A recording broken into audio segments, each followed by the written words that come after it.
Hey there! Welcome to Instagram Insiders. I am so excited that you're joining me. If you are watching this video, you are probably a newbie because I am going to simply walk you through the basics of Instagram. So, in this video, we're going to look at your profile.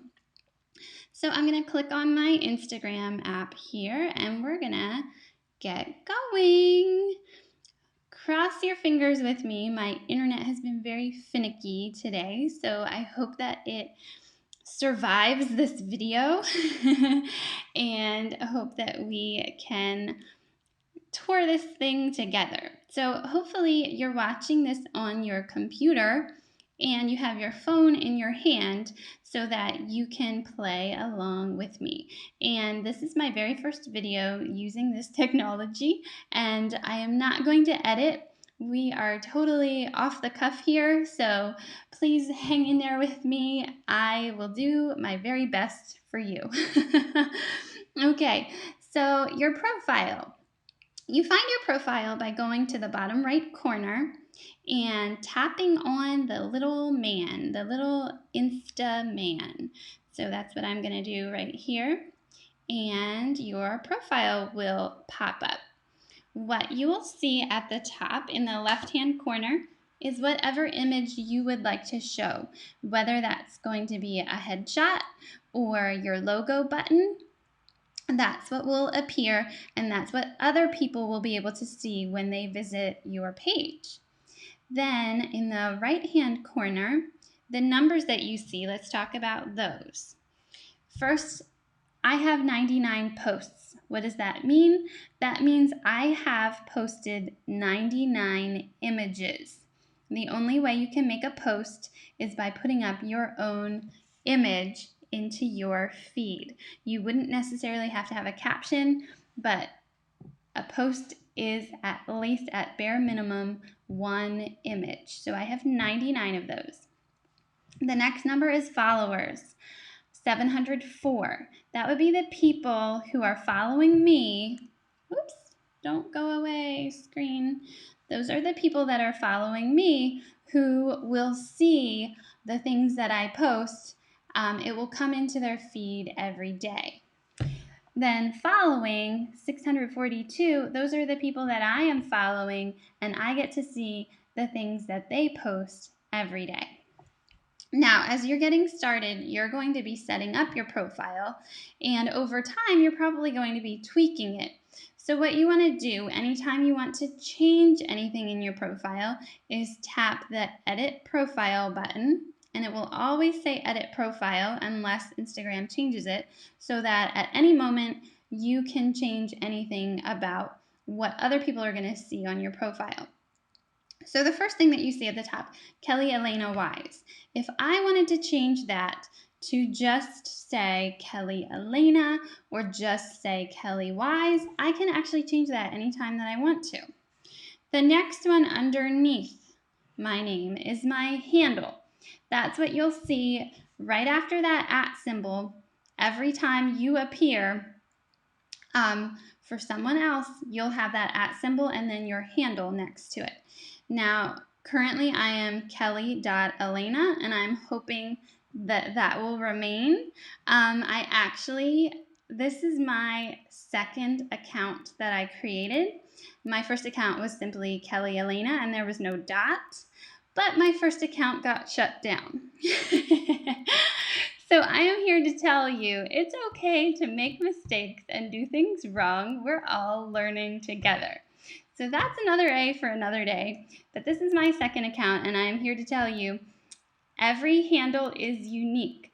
I could not try as hard as I might use the same handle that I had before, which was simply Kelly Elena. I had to put the dot in between Kelly and Elena because Instagram will only allow one unique name per user. Now, as far as the dots and the dashes, I would recommend a dot over a dash if you have to choose between the two. And the simple reason is when someone else is typing your name in, it takes a little extra effort to get that underscore. I'm sorry, I said dash, but I meant underscore, because let me show you. If I click down in the bottom left-hand corner, the 1, 2, 3, you see the underscore is not available. So I have to go another step and click the hashtag plus equals, and then I finally get the dash. So it's quite a bit of work to get to the dash. Whereas with a dot, all you have to do is flip back and forth between your letters and your numbers, and your period is right there next to the comma. So that's just a little side note. The next option that you have available is one link, and this is so powerful for teacherpreneurs. You want to have a link. You want to take people somewhere. You want to have something valuable waiting for them. People are not getting on Instagram to click off onto other web pages. So if they click your link, they are really interested in something about you, something that you have to offer them. So make sure that it is valuable. Right now you can see that my link is actually taking people to the Facebook group where we're holding our challenge, and right now that's where I really want people to come so that they can be a part of the challenge. Now soon I'm going to take that away and put something else up, so that's another thing that's helpful to know. You can be switching your links in and out however often you want to do that. The next spot under the link is your description or information. There's a little I there. You can use emojis and text. Some people make a vertical list. Some people use sentences. Some people use phrases. This is really, really prime real estate.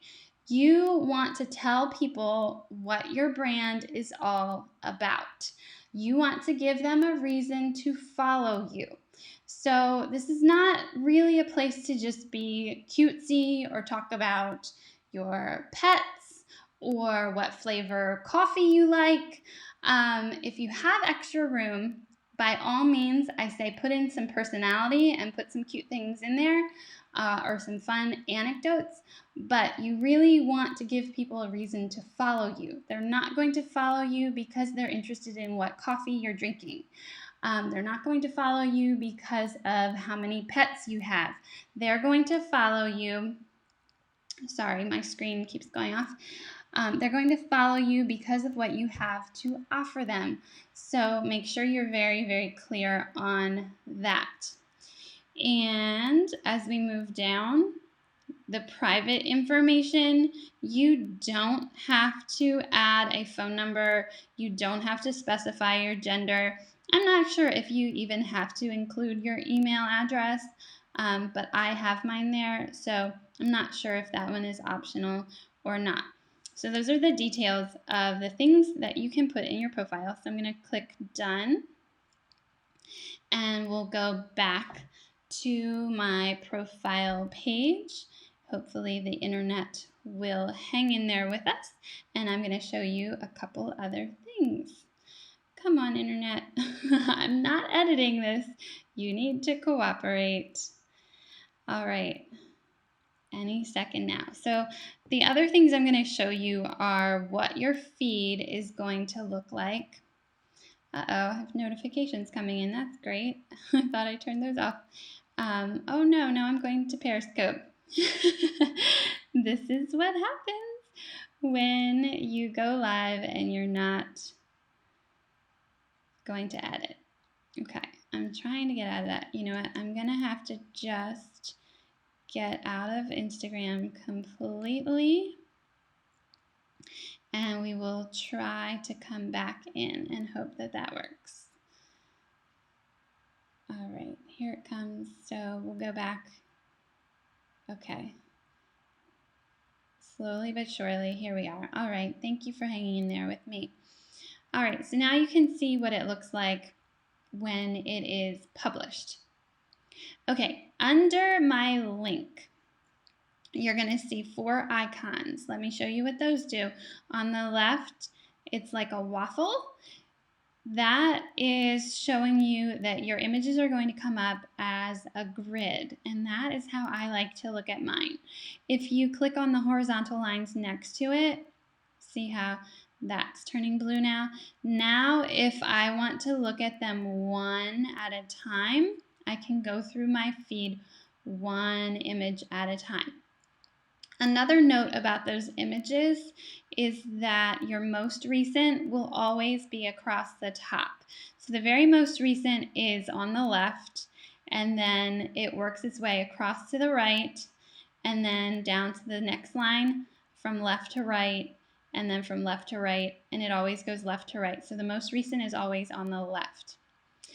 So after the horizontal lines is the little teardrop, upside down teardrop shape that stands for location. So when you tap on that, if you have tagged a location to any of your images, they're going to show up on the globe.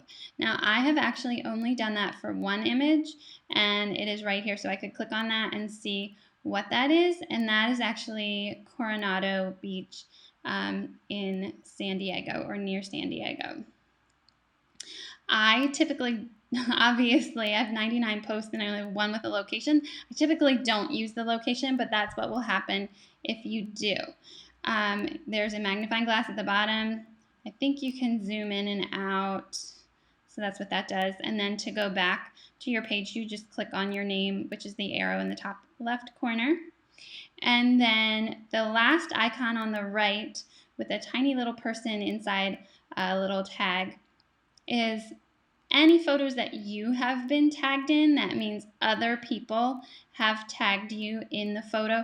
So a lot of times if it's a picture of you and someone wants to tag you, they can do that.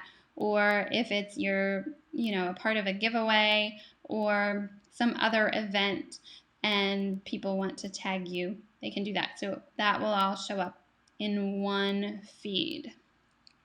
So those are your 4 icons going across, and then your feed will always be underneath, most recent to the oldest. And I'm going to tell you right now, this is Scary Town. We're going to scroll down and you're going to see what it looked like when I got started. You are going to see that it is okay to not know what you're doing, to just get out there and get started, because you'll see the evolution of where I have come. Where I am today, I am much, much happier about than where I was when I got started. I really deep down would love to delete the posts from the very beginning, which I could do, but I've decided not to because I want to show you that it's okay to be a beginner and just get out there, put something out there, and just play around and try, and it is fine. You are fine. Don't feel like you need to be perfect. It's all about progress, not perfection. So this is where I kind of want to close my eyes, but I'm going to go there. I'm going to show you. You're going to see how things change a little bit as we go back in time. Back in time, I'm sure you're noticing a lot of differences. And it gets pretty ugly. Not those ladies, they're beautiful, but you know what I mean? Are you seeing a huge difference? And of course, my cute children, I love them, but do you see how very, very different things looked at the beginning of my Instagram adventure? And then how I started to kind of feel a little bit of a groove. And now I feel like I'm really, really getting into my groove. So, no worries. Don't feel like you're afraid to put something out there because you don't know how it's going to look. Don't feel ashamed of how your feed looks when you look at it all in one shot. I have a lot I can teach you to make it more cohesive and make it super duper pleasing to the eye. So please hang in there, and remember, progress, not perfection. We're all about baby steps. So thank you for watching all about your profile, and I'll see you in the next video.